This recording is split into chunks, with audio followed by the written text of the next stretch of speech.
ॐ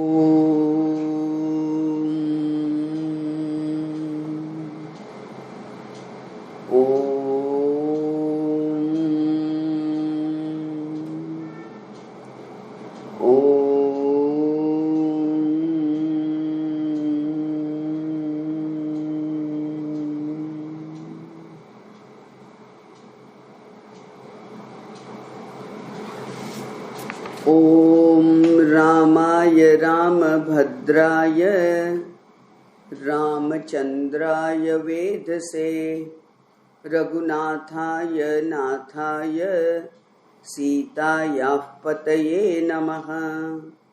रामं रामानुजं सीतां भरतं भरतानुजं सुग्रीवं वायुसूनुञ्च प्रणमामि पुनः पुनः। वेदवेद्ये परे पुंसि जाते दशरथात्मजे वेदः प्राचेत सादासीत् साक्षात् रामायणात्मना। श्रीराम शरणं समस्तजगतां रामं विना का गति रामेण प्रतिहन्यते कलिमलं रामाय कार्यं नमः। रामात्रस्यति कालभीमभुजगो रामस्य सर्वं वशे रामे भक्तिरखण्डिता भवतु मे रामत्वमेवाश्रयः रामत्वमेवाश्रयः।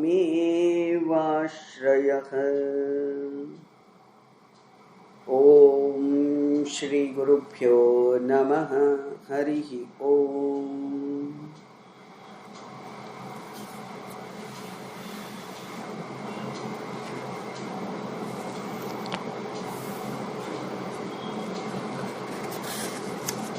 ભક્તિ અને વૈરાગ્યથી ભરપૂર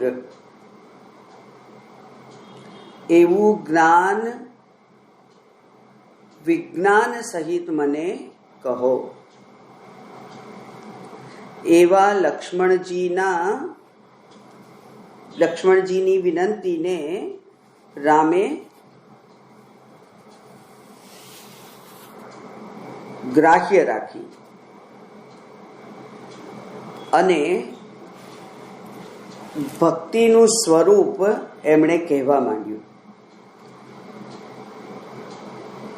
આ જે જ્ઞાન છે, આ જે તત્વ છે, એ ગુહ્યાદ ગુહ્યતરમ એવું કહ્યું, અતિ ગુહ્ય છે. અને એટલે ઉપનિષદે કહ્યું કે એનું દર્શન કેવી રીતે થઈ શકે? સૂક્ષ્મયા સૂક્ષ્મદર્શિભિ. સૂક્ષ્મદર્શી દ્વારા સૂક્ષ્મ એવી વૃત્તિ, એવી બુદ્ધિ. સૂક્ષ્મયા એટલે સૂક્ષ્મ બુદ્ધિથી એને ધારણ કરી શકાય, એટલું બધું સૂક્ષ્મ છે.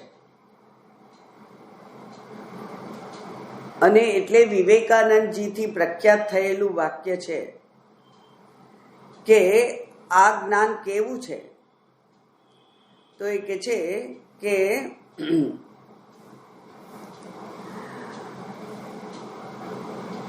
નિશિતા નથી યાદ આવતું, જવા દો. તલવારની ધાર ઉપર ચાલવા જેવું છે. એ તલવારની ધાર ઉપર ચાલવું એટલે આ એટલું બધું સૂક્ષ્મ છે કે જેને સામાન્ય શક્તિ વડે, સામાન્ય બુદ્ધિ વડે એ ગ્રહણ ના થાય. અને આ જ્ઞાન કેવી રીતે હું કહીશ? શાસ્ત્રની પરિપાટી પ્રમાણે પહેલા અનાત્માનું વર્ણન કરીશ, એટલે કે માયાનું વર્ણન કરીશ. પછી જ્ઞાનના સાધનનું વર્ણન કરીશ, કારણ કે સાધન વગર સાધ્ય સુધી પહોંચી ના શકાય. અને પછી એ જ્ઞાનનું વર્ણન કરીશ, અને માત્ર જ્ઞાનનું નહીં પણ એને સવિજ્ઞાનમ એટલે વિજ્ઞાન સંયુક્તમ, એ પ્રત્યેગાત્મા રૂપે જ તમે જેને જાણી શકો તે જ જ્ઞાન છે, અને એ જ જ્ઞાન મુક્તિપ્રદ છે. એટલે મુક્તિ માટે જો પ્રયત્ન કરતા હોઈએ તો ત્વમ પદ, હું કોણ છું, એનું બહુ ઊંડાણથી જ્ઞાન આપણે વિવેક ચૂડામણીમાં પ્રાપ્ત કર્યું. પછી તત્ પરમાત્મા કોણ છે એનું પણ આપણે જ્ઞાન પ્રાપ્ત કર્યું. પણ જ્યાં સુધી હું રહું અને પરમાત્મા પરમાત્મા રહે ત્યાં સુધી મુક્તિ નથી. ત્યાં સુધી તો રોજ રોજ પરમાત્મા સમક્ષ જઈ અને નમસ્કાર કરી અને આપણે માંગવાના છીએ કે હું દુઃખી છું અને હે ભગવાન મારું દુઃખ દૂર કર. દુઃખી કોઈ પણ રીતે હોઈએ, પણ હું દુઃખી છું અને તું દુઃખ હરનાર છે. એટલે સ્વામીજીએ બહુ સુંદર કહ્યું હતું કે પેલો ભીખનો વાડકો ચાલુ જ રહે. પહેલા ભીખ લોકો જોડે માગતા હતા, અને પછી ધર્મની સમજ આવી તો ભીખ માગવા માટે આપણે ભગવાન પાસે જઈએ. આપણે તો ભિખારીના ભિખારી જ રહીએ. ભિખારી રહેવામાં મુક્તિ નથી. એટલે જ્યાં સુધી ઐક્ય દ્રષ્ટિ પ્રાપ્ત ના થાય ત્યાં સુધી આ જ્ઞાનનો અનુગ્રહ આપણને પ્રાપ્ત થતો નથી.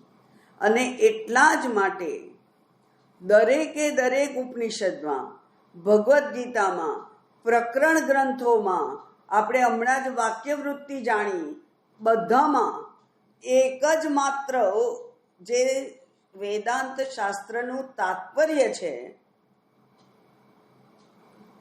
એનો વિચાર કરીએ છીએ. અને વેદાંત શાસ્ત્રનું તાત્પર્ય શું છે? જીવો બ્રહ્મૈવ ના પરહ. જીવ અને બ્રહ્મ બે જુદા નથી. ત્યાં સુધી આપણે પહોંચવાનું છે. અને એ સૂક્ષ્મ બાબત સામાન્ય પ્રયત્નોથી પ્રાપ્ત થતી નથી. આપણને એમ થાય કે ગમે તેટલું દૂર હોય પણ ચાલ્યા જ કરીએ તો પહોંચાય તો ખરું કે નહીં? બહારના દ્રષ્ટિકોણથી પહોંચાય. ગમે ત્યાં દુનિયા આખીનું આપણે પ્રદક્ષિણા કરવી હોય ચાલતા તો ચાલ્યા જ કરીએ તો પ્રદક્ષિણા પૂરી થાય. પણ અહીંયા તો એવું નથી. અહીંયા તો આખી પ્રદક્ષિણા પૂરી કરો તોય તે એ તત્વ હું જ છું એવું તમને જ્ઞાન થાય નહીં. પ્રદક્ષિણા દુનિયાની કરવાની જરૂર જ નથી. માત્ર જાણવાનું છે કે આ ચૈતન્ય તત્વ હું જ છું. અને પછી એમાં સંશય ઊભા થાય છે.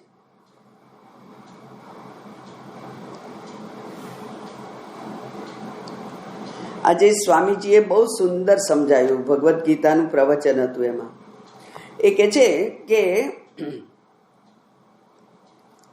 ઉપનિષદ કહે છે કે આત્મનઃ કામાસ્તુ સર્વમ પ્રિયમ ભવતી. આત્માને ખુશ કરવા માટે જ બીજું બધું પ્રિય લાગે છે. જે આત્માને પ્રસન્ન કરે એ બધું પ્રિય લાગે છે. ભગવાન ભગવદ્ ગીતામાં કહે છે કે તું મને કેવી રીતે જાણ? તો કહે છે કે તું મને આત્મ સ્વરૂપે જાણ. જ્ઞાની કેવી રીતે કે છે? જ્ઞાની તું આત્મૈવ મે મતઃ. જ્ઞાની તો મારો આત્મા છે. હવે એ આત્માને આત્માની પ્રસન્નતા માટે બીજું બધું પ્રિય છે. તો કયા આત્માની પ્રસન્નતા થઈ? એ તમે ભક્તિ રૂપે રજૂ થાય તમારા સામે કે જ્ઞાન રૂપે રજૂ થાય, પણ આત્મા જ્ઞાની એવું સમજે છે કે મારો આત્મા એ જ પરમેશ્વર છે, અને એ આત્માની પ્રસન્નતા માટે સર્વમ પ્રિયમ ભવતી. તો અહીંયા આ ઉપનિષદ અને ભગવદ્ ગીતા એ બેનો સરસ સમન્વય કરી અને આ સમજાયું કે આત્મનસ્તુ કામાય અને પેલો જ્ઞાની બેને એક જ કેમ કહે છે ભગવાન? તો એ કહે છે કારણ કે બંને આત્મા એટલે હું, અને આ હું છે એને જ પ્રિય થવા માટે આ બધું જ શાસ્ત્ર છે. એટલે જ્ઞાનમ વિજ્ઞાન સંયુતમ બહુ અગત્યનો શબ્દ છે, કારણ કે જ્ઞાન એ જો પ્રત્યક્ષ સ્વરૂપે પ્રાપ્ત ના થાય તો મુક્તિ દાયક એ રહેતું નથી. એ માત્ર માહિતી બને છે.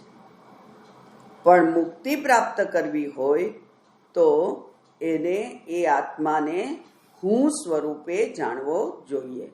અને હું સ્વરૂપે એ આત્માને જાણવો એટલે કે આત્માને બધા લક્ષણો મારા લક્ષણો છે એ પ્રમાણેની બુદ્ધિ આપણી થાય. આત્મા અસંગ છે, તો હું પુત્ર, કલત્ર, વિત્ત, ગૃહ, કીર્તિ એ બધાના સંગમાં કેમ રહું? એ બધાના સંગમાં હું રહીશ તો હું આત્મા નથી. આત્મા અવિક્રિય છે. આત્મા કંઈ કરતો નથી. અને આપણે તો નાના નાના કામ કરવામાં પ્રશંસા જોઈતી હોય છે. મેં કર્યું.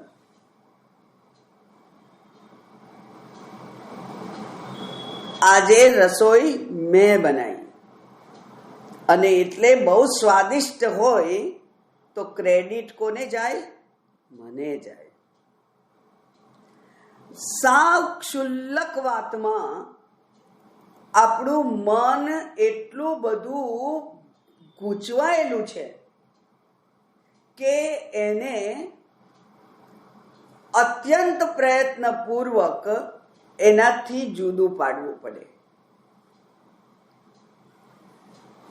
એટલે આત્માના જે લક્ષણો છે, અસંગ છે, અવિક્રિય છે, અવિનાશી છે, અજન્મા છે, અનંત છે, એ બધા જ લક્ષણો એને લાગુ પાડવાના. કોને? મને. અને મને જ્યારે એ લક્ષણ સ્વરૂપ હું જોઉં ત્યારે મારું વર્તન એનાથી વિરોધી હોઈ શકે નહીં. એટલા જ માટે આ સાધનાની કોઈ અવધિ નથી કહી, કોઈ ગેરંટી આપતું નથી કોઈ પણ ગુરુ કે તું 5 વર્ષ મારી પાસે રહે અને હું તને જ્ઞાની બનાવી દઈશ. એવું કોઈ ગુરુ કહેતા નથી. કારણ કે આ બહુ અત્યંત સતર્કતાથી લાંબા ગાળાની એવી સાધના છે અને એ સાધના આપણે જો કરી શકીએ તો આ રસ્તા ઉપર આપણે આગળ વધી શકીએ. 21મો શ્લોક જોઈએ હવે. જ્ઞેય શું છે? જ્ઞેયમ ચ પરમાત્માનમ યજ્ઞાત્વા મુચ્યતે ભયાત અનાત્મની શરીરાદાવાત્મબુદ્ધિસ્તુ યા ભવેત. જ્ઞેય શું છે? શું જાણવાનું છે? જ્ઞેય એટલે જાણવા યોગ્ય.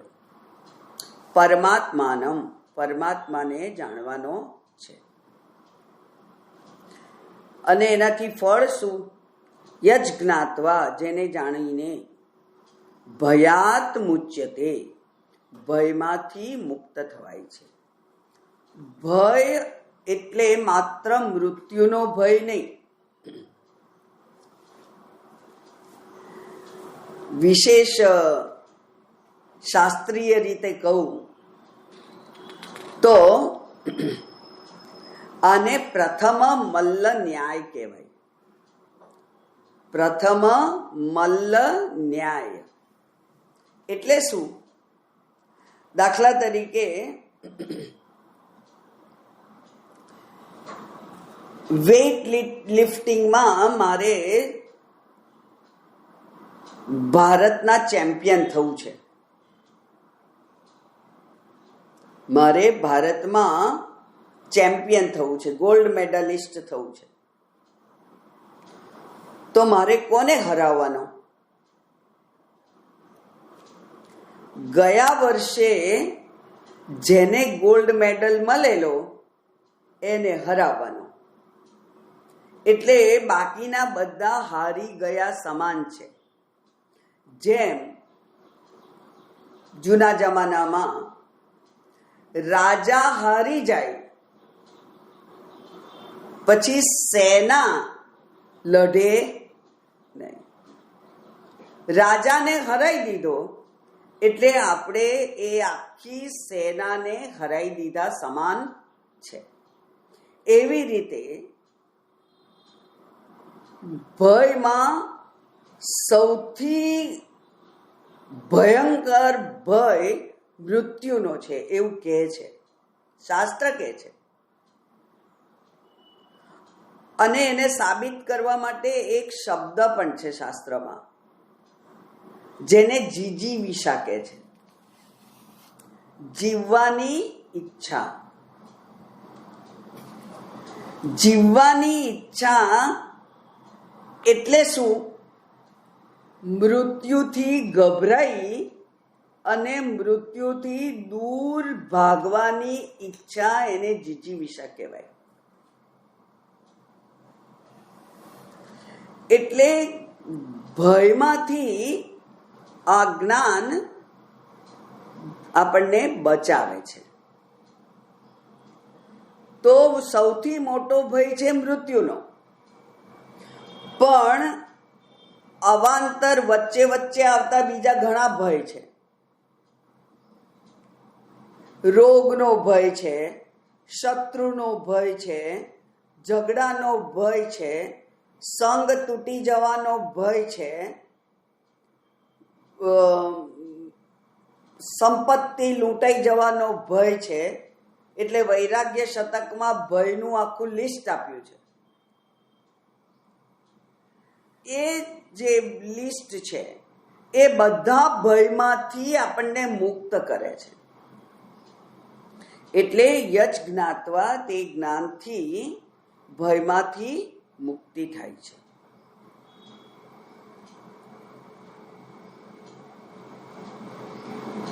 હવે આ એમણે કહેલું કે હું પહેલા માયાનું સ્વરૂપ કહીશ.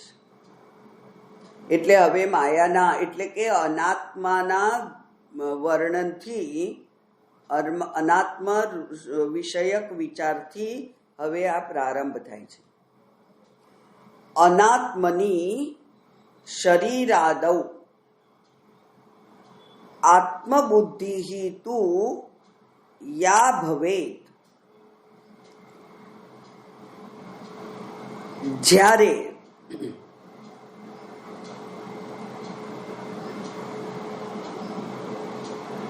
જેને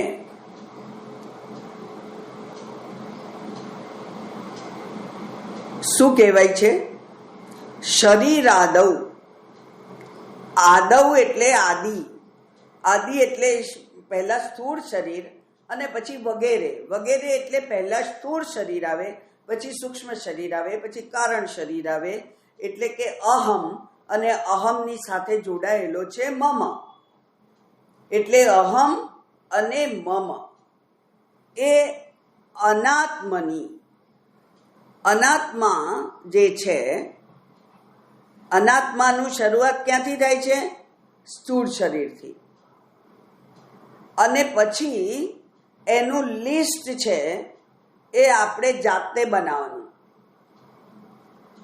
સ્થૂળ શરીર, સૂક્ષ્મ શરીર, કારણ શરીર, અને પછી હું અને મારા બધા, એટલે કે મારા સગા સંબંધી, મિત્રો, પુત્ર, પત્ની, ઘર, બેંક બેલેન્સ, શેર, સોનું, કીર્તિ, આ બધું જ. આ બધું શું છે? અનાત્મા છે. અને એ અનાત્મામાં આત્મબુદ્ધિ, હું બુદ્ધિ, એટલે સંબંધો એટલે જ હું, પુત્ર એટલે જ હું, પૈસા એટલે જ હું, સંપત્તિ એટલે જ હું. આ હું બુદ્ધિ. તો આપણે હુંને હુંની જગ્યાએથી ઉપાડી લીધો છે, અને જે હું મમ નથી ત્યાં મૂકી દીધો છે. એટલે જ્યારે આવું બને કે હું બુદ્ધિ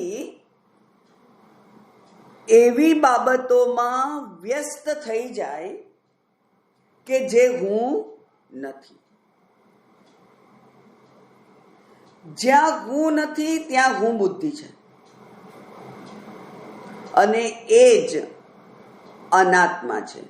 એ જ સર્વ દુઃખોનું મૂળ છે. એટલા માટે કહ્યું અનાત્મની શરીરાદૌ આત્મબુદ્ધિસ્તુ યા ભવેત સૈવ માયાતયૈવાસૌ સંસારઃ પરિકલ્પ્યતે રૂપે દ્વે નિશ્ચિતે પૂર્વમ માયાયાઃ કુલનંદન વિક્ષેપાવરણે તત્ર પ્રથમં કલ્પયેજ્જગત લિંગાદ્યાભ્રમ પર્યંતમ સ્થૂલ સૂક્ષ્મ વિભેદતઃ. આ અનાત્મા ક્યાંથી ક્યાં સુધી હોય? છેક છેલ્લી લીટી છે. આખા બધાનો પછી આપણે સાર જોઈ લઈશું. છેક છેલ્લી લીટી છે. લિંગાત. લિંગ એટલે લિંગ શરીર. લિંગ શરીર એટલે સૂક્ષ્મ શરીર. સૂક્ષ્મ શરીર એટલે અંતઃકરણ. તો લિંગ શરીરાદ્યા, લિંગાદ્યા બ્રહ્મ પર્યંતમ, બ્રહ્માજી સુધી, એટલે કે આપણા ઈષ્ટદેવ સુધી. બરાબર? આપણે બ્રહ્માજી સાથે બહુ લેવા દેવા નથી હોતી, પણ આપણે તો આપણા પૂજા ગ્રહમાં જે પરમાત્માને પધરાયા છે એ પરમાત્માની ના ઉપર આપણને શ્રદ્ધા છે, ભક્તિ છે. એ પરમાત્મા એટલે જ હું એવું સ્વીકારી શકાતું નથી. એટલે અનાત્માનું ક્ષેત્ર કયું? એ કે છે કે આ સ્થૂળ શરીર, સૂક્ષ્મ શરીર, કારણ શરીર અને બ્રહ્માજી સુધી એમાં ભેદ છે. કેવા કેવા? સ્થૂળ અને સૂક્ષ્મના ભેદ છે. થોડુંક સ્થૂળ છે, થોડુંક સૂક્ષ્મ છે. આ બધું અનાત્મા છે અને એને જ એને જ માયા એવું કહેવામાં આવે છે. એનું જ નામ છે માયા. એટલે જે નથી છતાં પણ માત્ર એનું જ રાજ ચાલે છે આપણા ઉપર. કેટલું વિચિત્ર છે! જે છે જ નહીં, માયા નામનું કોઈ તત્વ છે જ નહીં, પણ એ માયાનું જ રાજ્ય આપણા ઉપર ચાલે છે. સા એવ માયા, એ જ માયા છે. અને તયા એવ અસૌ સંસારઃ પરિકલ્પ્યતે. તયા એ માયા દ્વારા જ આ સંસારની કલ્પના થાય છે. સંસાર એટલે સંસરતી ઇતિ સંસાર. જે ક્યારેય એક સરખું ના હોય એ સંસાર. આજે એ બહુ આનંદ આપનાર હોય, કાલે એ જ વસ્તુ દુઃખકર હોય. આજે જે દુઃખકર હોય, જેના માટે દ્વેષ હોય, એ જ કાલે આપણને ઉપયોગી સાબિત થાય. વૈજ્ઞાનિકોએ પણ સ્વીકાર્યું છે, બધા જ ડોક્ટરોએ, મેડિકલ સાયન્સે સ્વીકાર્યું છે કે આ શરીરમાં દરેક મિનિટે કે સેકન્ડે, યાદ તો મને નથી, અમુક હજાર સેલ મરી જાય છે અને એટલા નવા ઉત્પન્ન થાય છે. એટલે આને માયાને શું કહેવાય? સંસારને શું કહેવાય? સંસાર ક્યારેય નથી એવું નહીં, હંમેશા છે જ. એને પ્રવાહ નિત્યત્વ કહેવાય છે. સંસારને પ્રવાહ નિત્યત્વ કહેવાય છે. એટલે કે જેમ નદીના એકના એક પાણીમાં આપણે 2 વાર હાથ ના મૂકી શકીએ. આપણે હાથ મૂકીએ, એ પાણી જતું રહ્યું અને બીજું આવી ગયું.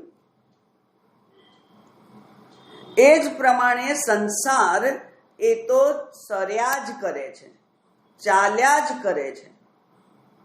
એ સંસાર એ આ માયાનું જ કાર્ય છે. અને શાસ્ત્ર સ્પષ્ટપણે કહે છે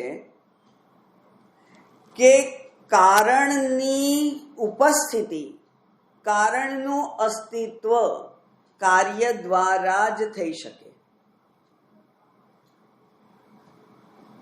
આ બધું હાલતું ચાલતું બદલાતું દેખાય છે, માટે એનું કોઈ કારણ હશે.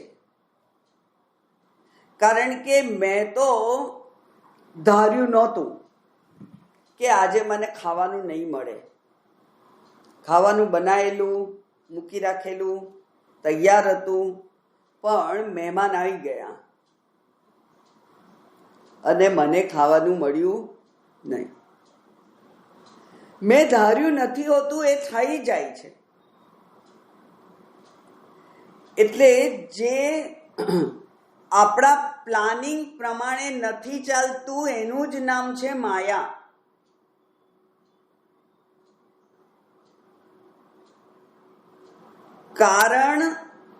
કાર્યથી કારણનું અનુમાન થાય. આ બધું બદલાય છે, એનો અર્થ જ એવો કે એવું કોઈ તત્વ છે જે આ બધું જ બદલવા માટે સક્ષમ છે. પેલું કેલિડોસ્કોપ આવતું હતું, ખબર? આમ પેલું આમ હોય અને એની અંદર 4-5 કાચ મૂકેલા હોય આમ ફેરવીએ અને આકૃતિઓ બદલાય. બહુ સુંદર હતું.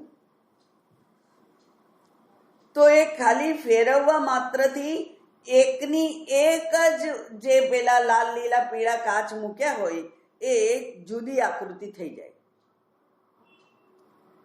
સહેજ ફેરવીએ જુદી આકૃતિ થઈ જાય. માયા એવી જ છે. આ રોજ રોજ આપણી જીવનમાં આકૃતિઓ બદલાયા કરે છે, પણ એનું કારણ આપણને દેખાતું નથી. માયા એ દેખાતી નથી. કારણ હંમેશા કાર્ય કરતા સૂક્ષ્મ હોય. એટલે છાંદોગ્ય ઉપનિષદમાં ઉદ્દાલક આરુણી નામના જે ગુરુ છે, પિતા છે, એ શ્વેત કેતુ પુત્રને કહે છે કે તું પેલા વડનો ટેટો લઈ આવ અને વડના ટેટામાં જેમ અંજીરમાં હોય છે એવા સાવ નાના નાના બીજ હોય છે. એટલે એક આખો ટેટો ના રોપવો પડે વડ માટે. એ વડના ટેટામાંનું નાનકડું બીજ એક કારણ છે વડ માટે. એટલે શ્વેત કેતુને કહે છે કે આ બીમાં શું છે એ જોતું. અને પેલો બીને તોડે અને તોડીને કે મને તો આમાં કઈ નથી દેખાતું. પણ હકીકત શું છે? એ જ બીજમાંથી આવડું મોટું વટવૃક્ષ ઉત્પન્ન થાય છે, જેનું મોટું થડ છે, ડાળીઓ છે, પાંદડા છે, ફળ છે, ફૂલ છે, વડવાઈઓ છે. અને એક જ વડ કિલોમીટર સુધી 2 કિલોમીટર સુધી હોઈ શકે એટલું એનામાં સામર્થ્ય છે. તો આટલું મોટું જે કંઈ એક ઉત્પન્ન થયું એ ઉત્પન્ન કરવાનું કારણ શું?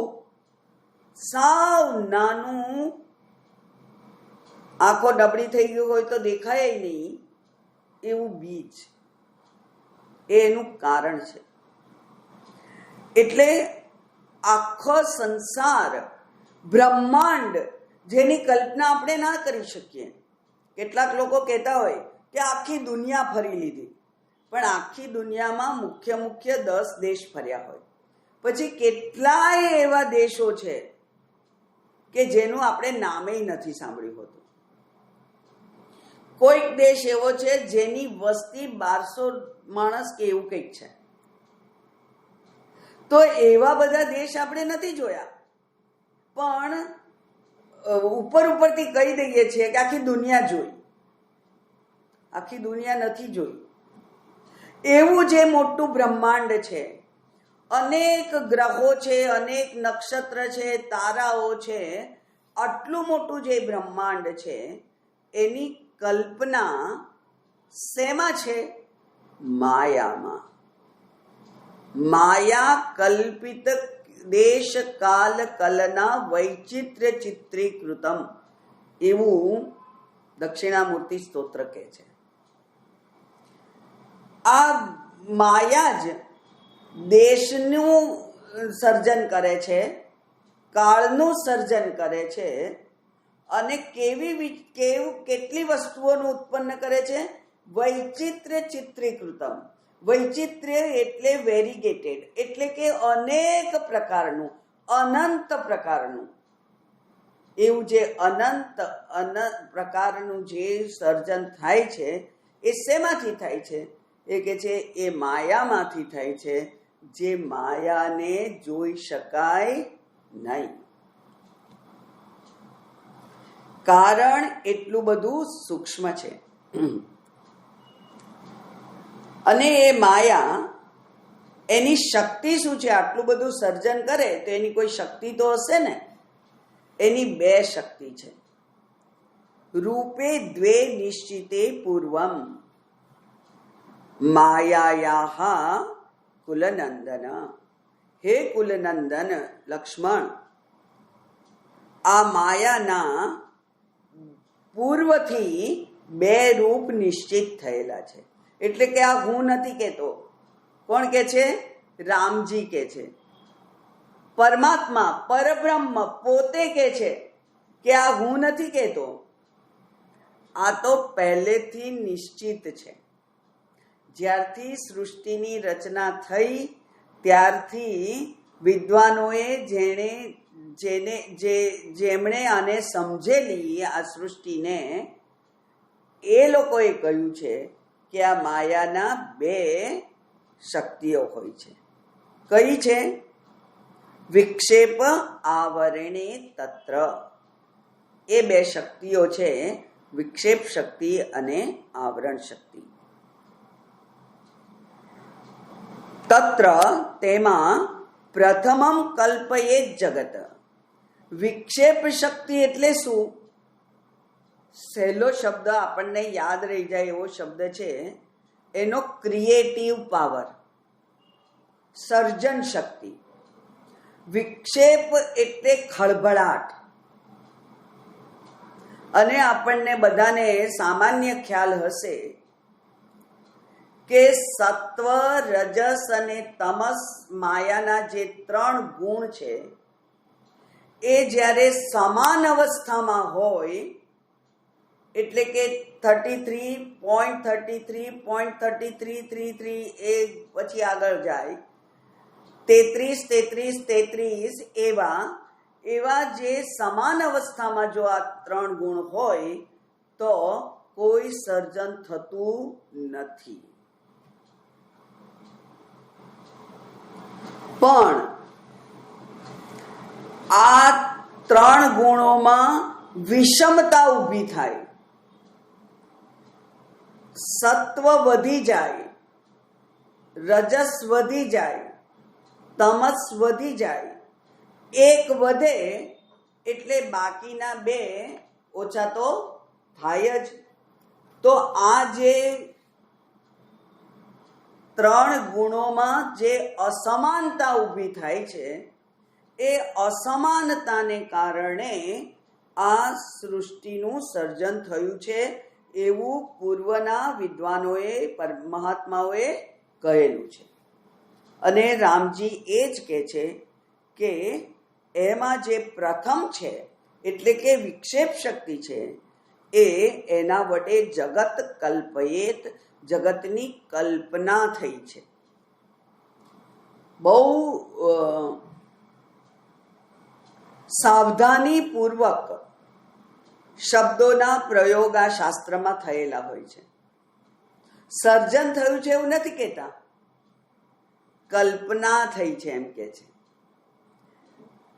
જેવી રીતે રજ્જુ ઉપર સર્પની માત્ર કલ્પના થાય છે. રજ્જુ ઉપર સર્પ આવતો નથી, હોતો નથી, ભવિષ્યમાં રહેવાનો નથી, માત્ર કલ્પના છે. અને એટલે ગઈકાલે બહુ ઊંડાણથી આપણે જોયેલું કે સ્વપ્ન એ આ સૃષ્ટિ પ્રક્રિયાને સમજવા માટે અત્યંત અગત્યનું એવું કોન્ટ્રીબ્યુશન છે શાસ્ત્રનું, કે આપણને સ્વાનુભવથી ખબર પડે કે આ જગત એ માત્ર કલ્પના છે. હવે નાટકમાં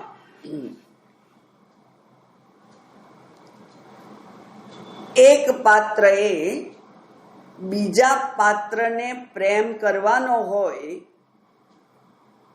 તો એ કેવો પ્રેમ હોય? નાટકને એક પાત્રએ બીજા પાત્ર સાથે ઝઘડો કરવાનો હોય તો એ ઝઘડો કેવો હોય? નાટક હોય. આખું જીવન આ નાટક જ છે. એટલે સાચું માની અને એને ઢગલો કરી અને પછી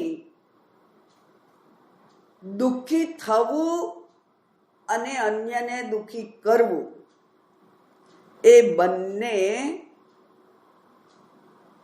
અણસમજણ છે.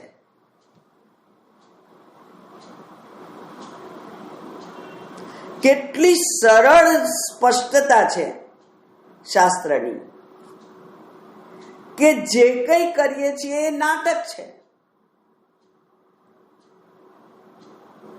અને એ નાટક આપણે કેવી રીતે કરવું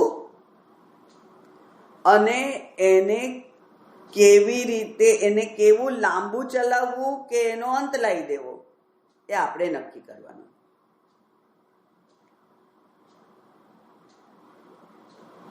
લાંબુ ચલાવીએ તો દુઃખી તો આપણે જ થઈએ છીએ. અને દુઃખી થઈએ છીએ એટલે આપણું જે સુખ સ્વરૂપ છે એ આવૃત્ત થઈ જાય છે.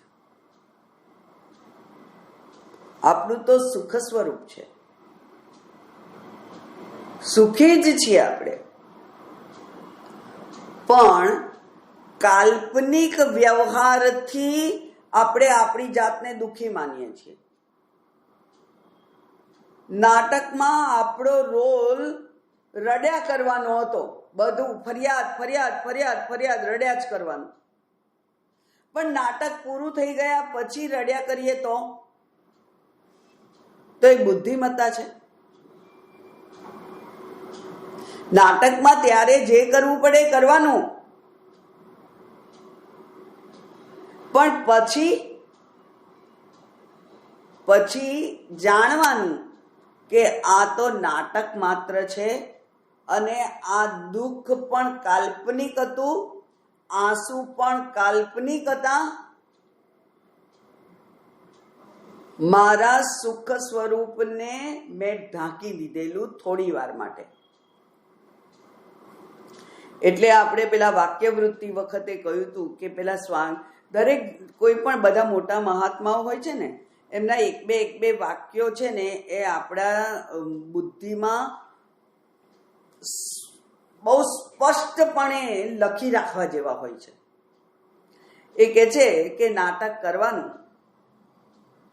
સ્ટેજ ઉપર, પણ થોડીક વારે ગ્રીન રૂમમાં જઈ આવવાનું,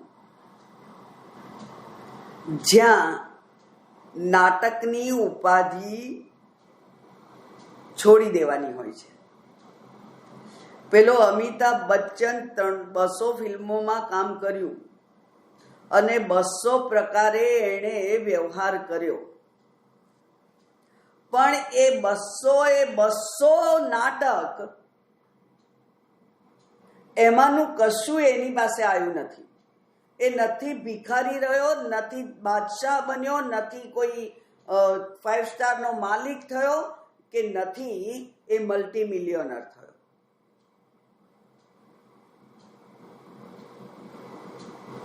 એટલે એ પ્રકારની આપણી બુદ્ધિને આપણે ઘડવી એ અત્યંત અગત્યનું છે આ શાસ્ત્રને સમજવા માટે, એને આત્મસાત કરવા માટે. થોડી વારે ગ્રીન રૂમમાં જઈ આવવું, વચ્ચે આરામ મળે ત્યારે નક્કી કરી દેવું કે આ બધી ઉપાધિ છે, હું તો આનંદ સ્વરૂપ છું, હું તો સુખ સ્વરૂપ છું, હું તો ચૈતન્ય સ્વરૂપ છું.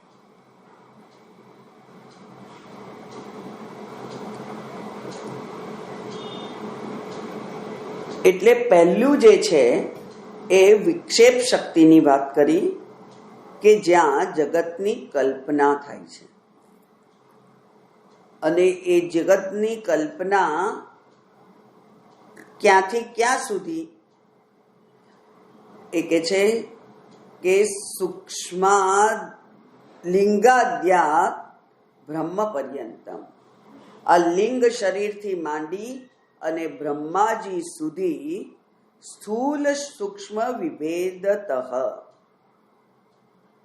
ભેદ હોય, ઉપાધિ ભેદ હોય. મારા અને ઈશ્વરમાં ઉપાધિ ભેદ છે. સુંદર ઉદાહરણ છે.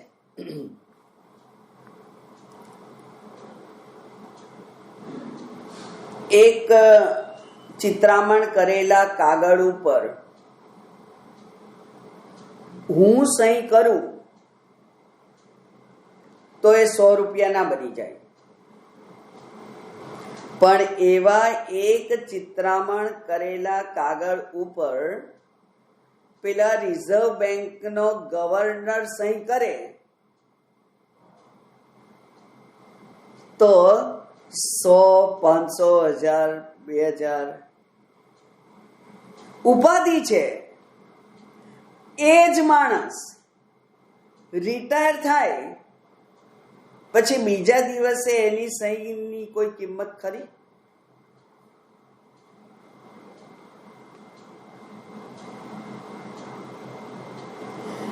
મારી મનુષ્યની ઉપાધિ છે અને બ્રહ્માજીની સૃષ્ટિકર્તાની ઉપાધિ છે. એટલે સ્થૂળ સૂક્ષ્મ ઉપાધિ ભેદ ત્યાં હોય, પણ ઉપાધિઓને દૂર કરતા તો હું અને એ એક જ છીએ. એ રિઝર્વ બેંકનો ગવર્નર અને હું બે સરખા. જો ઉપાધિ એની ના હોય તો. એટલે ભેદ સ્વીકારેલો છે. કાલ્પનિક જગતમાં પણ ભેદ સ્વીકારેલો છે. ભેદ એટલે કયો? ઉપાધિનો ભેદ. સ્થૂળ અને સૂક્ષ્મનો ભેદ સ્વીકારેલો છે. પણ એ સ્થૂળ અને સૂક્ષ્મનો ભેદ પણ કાલ્પનિક છે. તમને બધાને ખ્યાલ હશે કે આપણે પેલી ટ્રેનમાં પેલા એક દિવસ પ્રોબ્લેમ થયેલો અને મેં પેલા ટીસીને કહ્યું કે અમારી પાસે અડધી વસ્તુઓ છે નહીં, પૈસા નથી, ખાવાનું નથી, ફલાણું નથી, આઈ કાર્ડ નથી, ટિકિટ નથી, કશું નથી. અમારી પાસે કશું નથી. થોડુંક જે છે તે છે કેટલાક લોકો પાસે. હવે કોઈકના હસબન્ડ ત્યાં હતા, એમણે આઈ કાર્ડનું વોટ્સએપ કર્યું. કોઈકની ટિકિટ વોટ્સએપ પર કરી. આ વોટ્સએપ પર ટિકિટ આવી, વોટ્સએપ પર આઈ કાર્ડ ગાયું, આપણે એને બતાવ્યું. માણસ હોશિયાર હતો. આર્ગ્યુમેન્ટ કરવા ખાતર એણે કહ્યું કે હું આ કેવી રીતે ચલાવું, વોટ્સએપ પર ના ચાલે.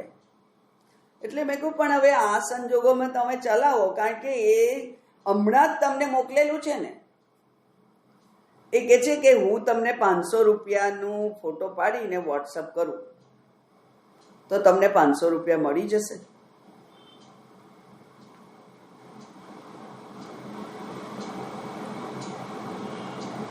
માણસ હોશિયાર હતો પણ સજ્જન હતા ભાઈ.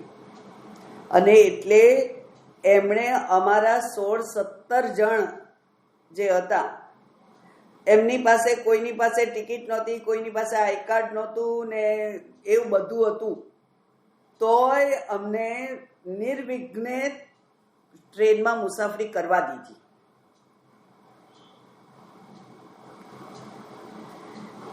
એટલે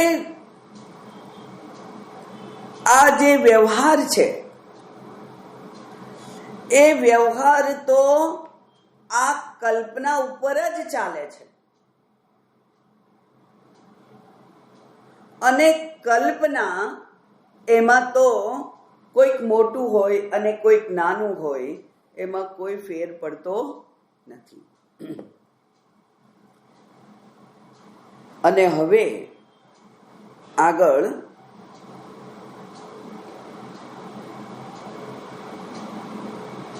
અપર બ્રહ્મની વાત કરે છે, અપર તત્વની વાત કરે છે.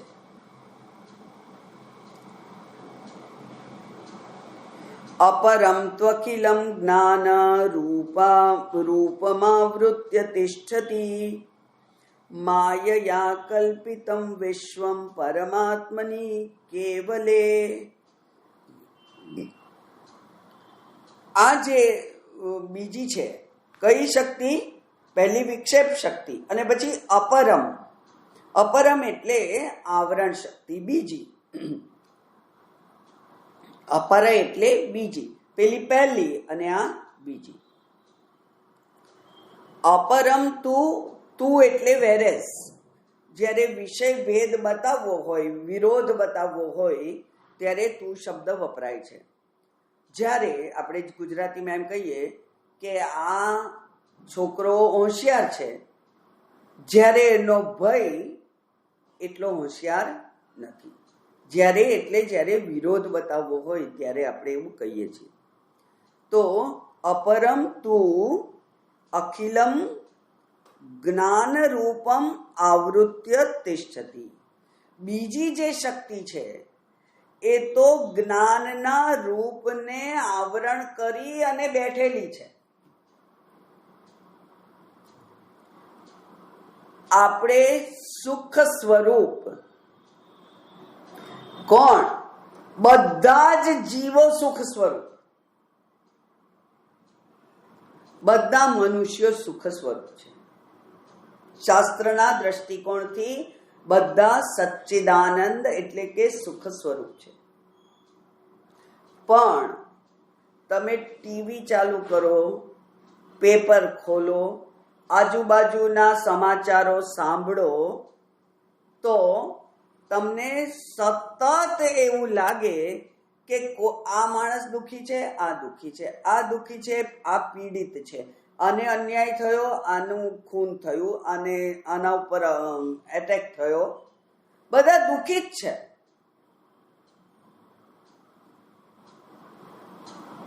તો સુખ સ્વરૂપનું શું થાય છે? એ કે છે આ જગતની જે માયા શક્તિ છે એની આવરણ શક્તિ પણ છે, જે તમારા સુખ સ્વરૂપને ટેમ્પરરી આવૃત્ત કરી દે છે. પણ આ ટેમ્પરરી છે ને, એની મર્યાદા નક્કી ના થાય. શાસ્ત્રએ એની મર્યાદા નક્કી કરી છે. ટેમ્પરરી એટલે કેટલું? જ્યાં સુધી સ્વરૂપનું જ્ઞાન ના થાય ત્યાં સુધી હું દુઃખી, હું વિહવળ, હું બિચારો એ ચાલુ જ રહે છે. એટલે સચ્ચિદાનંદ સ્વરૂપને આવૃત્ત કરી દે છે. અને કેટલું આવૃત્ત કરે છે? 5%, 10%? અખિલમ. કારણ કે હું સુખી અને હું દુઃખી એવું બે સાથે નથી હોતું. શાસ્ત્રને આપણે સમજીએ છીએ એટલે આ જ્ઞાન આપણને છે. જ્યારે હું સુખી છું એવું હું માનું છું ત્યારે પણ હું સુખી નથી. કારણ કે એ સુખને પ્રાપ્ત કરવા માટે મેં ઘણો ખર્ચો કર્યો છે. પૈસાનો ખર્ચો કર્યો છે, લાગણીઓનું ઇન્વેસ્ટમેન્ટ કર્યું છે, બીજી કેટલીય પ્રવૃત્તિઓ હું કરું છું, શારીરિક પરિશ્રમ કરું, ત્યારે પૈસા મળે, ત્યારે સુખને સાધનો આવે છે.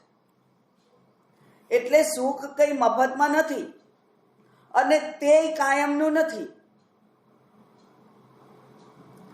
જ્યાં સુધી સુખનું સાધન છે ત્યાં સુધી હું સુખી. બહુ પરિશ્રમ કરી અને એસી વસાવ્યું, પણ ઇલેક્ટ્રિસિટીનો સપ્લાય 3 દિવસ સુધી હવે નથી અને 47 ડિગ્રી ગરમી છે, તો મારું સુખ ક્યાં અદ્રશ્ય થઈ જાય છે? એટલે નૈમિત્તિક સુખ મળે છે, કન્ડિશનલ સુખ છે. જ્યાં સુધી એ વસ્તુ છે ત્યાં સુધી સુખી, જ્યાં સુધી પતિ અનુકૂળ છે ત્યાં સુધી સંસાર સુખી. પણ કેટલાય પતિઓ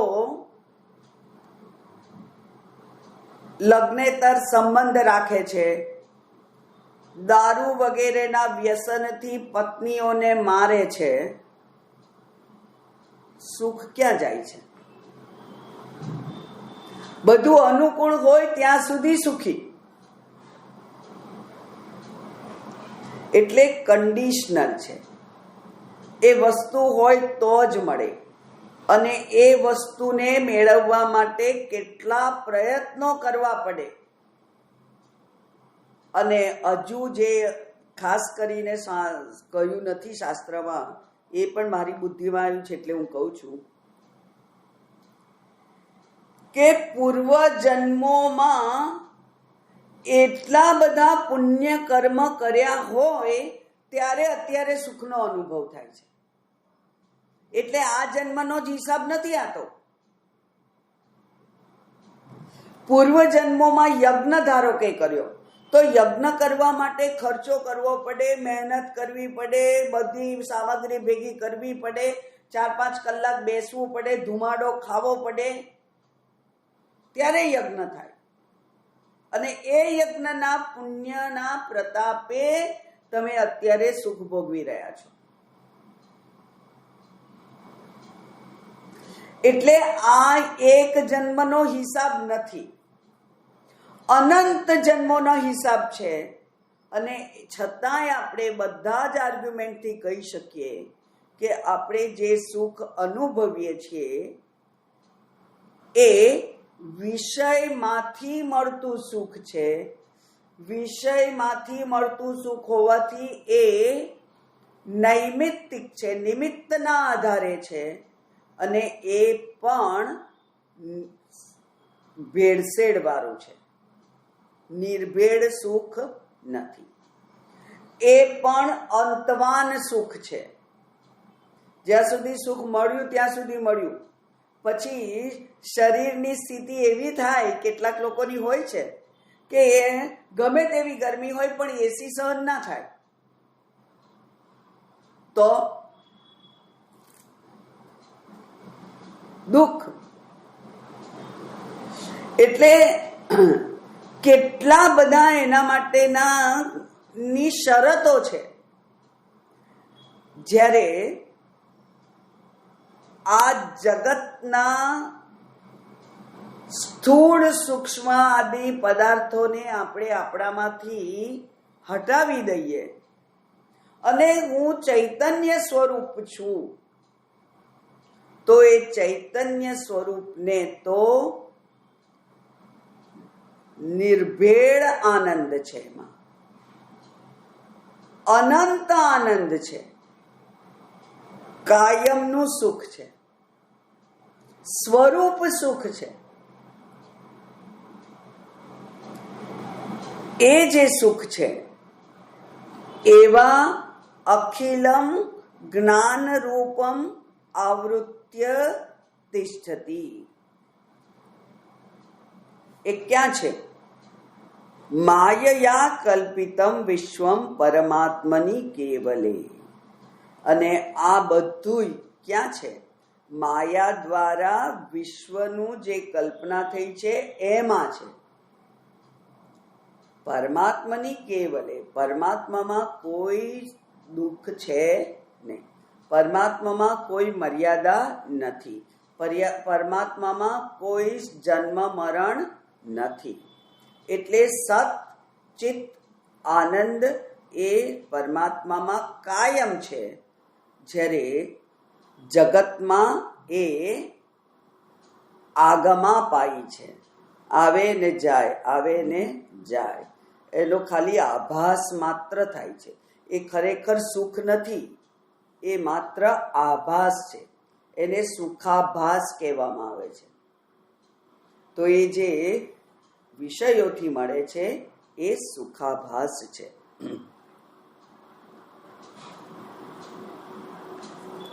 અને પછી હવે એનું ઉદાહરણ આપે છે, એ આપણે આવતી વખતે જોઈશું. ઓમ પૂર્ણમદ પૂર્ણમિદમ પૂર્ણાત પૂર્ણમુદચ્યતે પૂર્ણસ્ય પૂર્ણમાદાય પૂર્ણમેવાવશિષ્યતે. ઓમ શાંતિ શાંતિ શાંતિ. હરિ ઓમ. શ્રી ગુરુભ્યો નમઃ. હરિ ઓમ.